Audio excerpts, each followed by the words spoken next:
जय श्री कृष्णा, राधे राधे। और चलिए हम लोग बैसाख माह का तीसरा अध्याय का कथा सुनते हैं।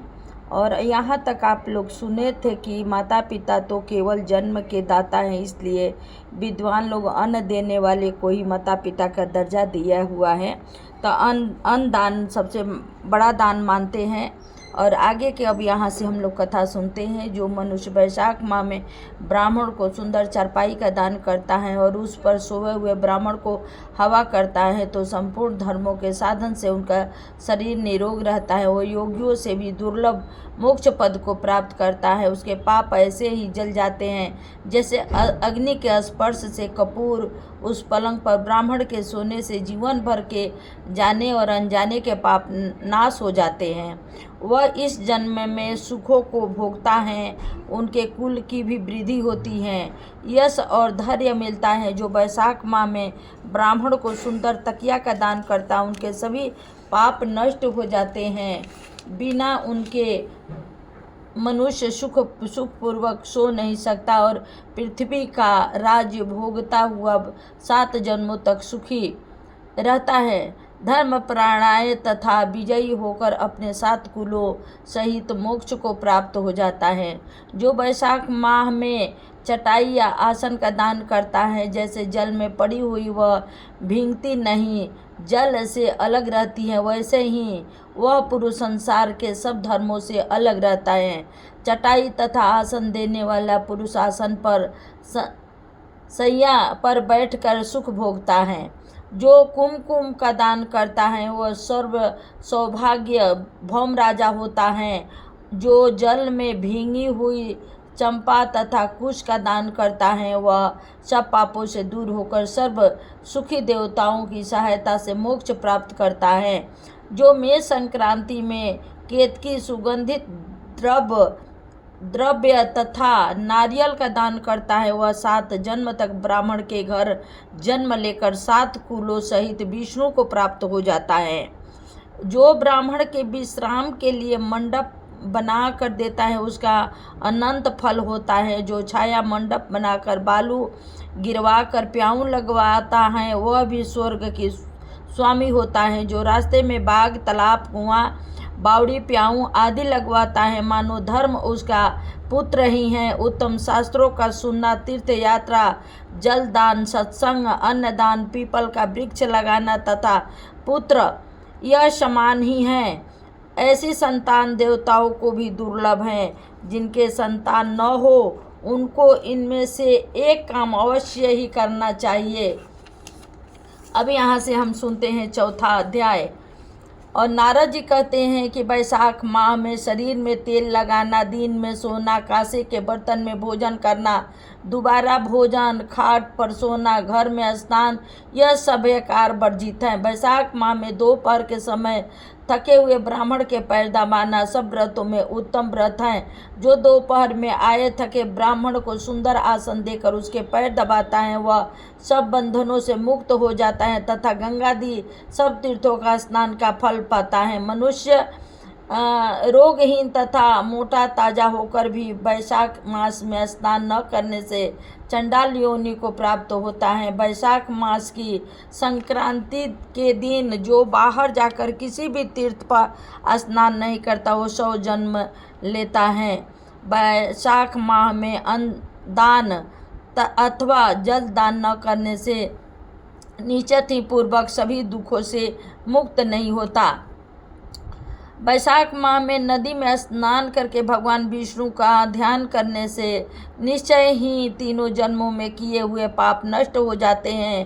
प्राप्त काल समुद्र में गिरने वाली नदियों में स्नान करने से 7 जन्मों का पाप और उषा काल में सप्त गंगा में स्नान करने से करोड़ों जन्म का पाप नष्ट हो जाते हैं।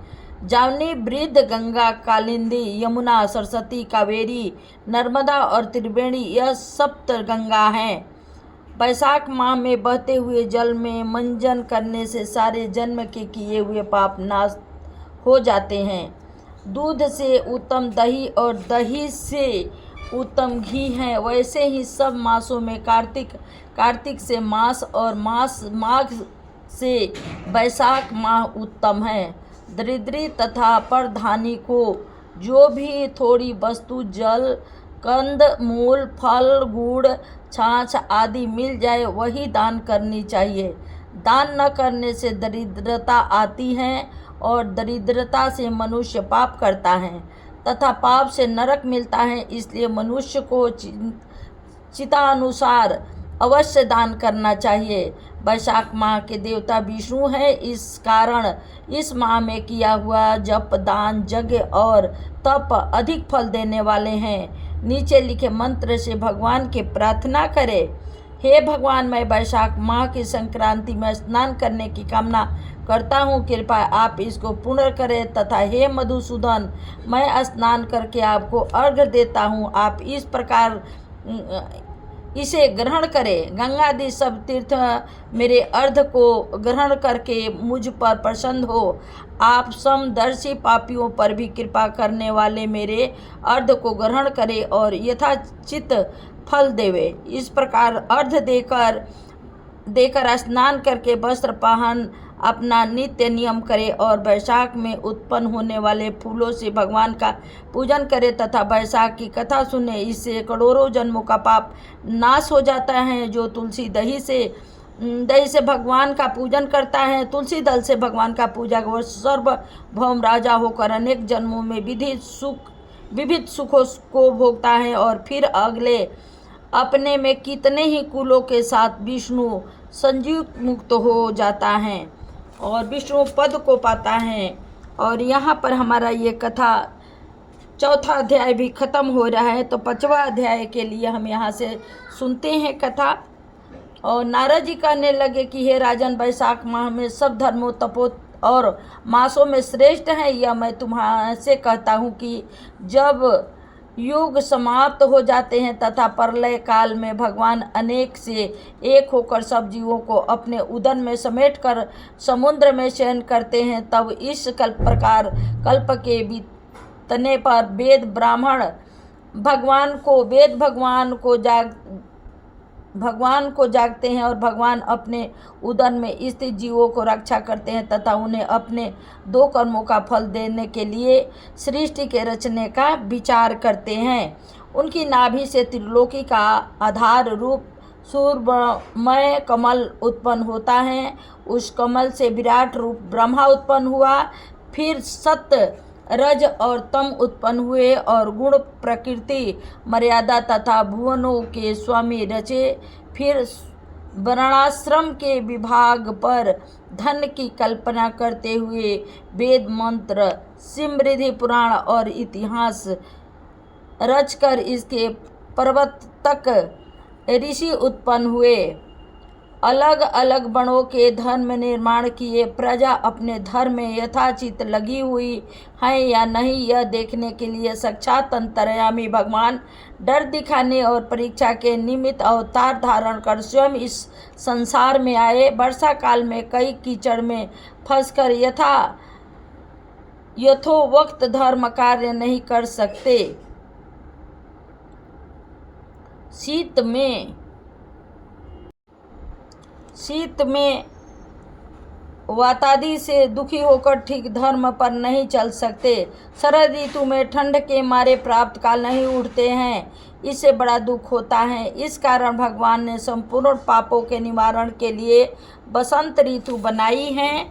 यह बसंत ऋतु स्नान, दान, यज्ञ, क्रिया और सब भोगों के लिए अनुकूल है। मीन की संक्रांति में वर्णाश्रम वासियों के घरों में रहकर भगवान लोगों को कर्मों को देखते हैं। धर्म पर चलने वाले मनुष्यों की मनोकामना पूरी करते हैं और अधर्म पर चलने वाले की आयु और धन छिड़ करते हैं। जो वैशाख माह में अच्छी तरह से भगवान का पूजन करते हैं अर्थात उन्हीं के स्वरूप साधु महात्माओं की सेवा करते हैं तथा जो अन्य महीनों में नहीं करते किंतु वैशाख माह में ही करते हैं, उनकी पूजा आदि को देखकर भगवान उनको क्षमा कर देते हैं। भगवान भी पूजा से यह देखते हैं कि कितनी श्रद्धा है। भगवान इस मास में प्राणियों की परीक्षा लेते हैं। जय श्री कृष्णा। राधे राधे।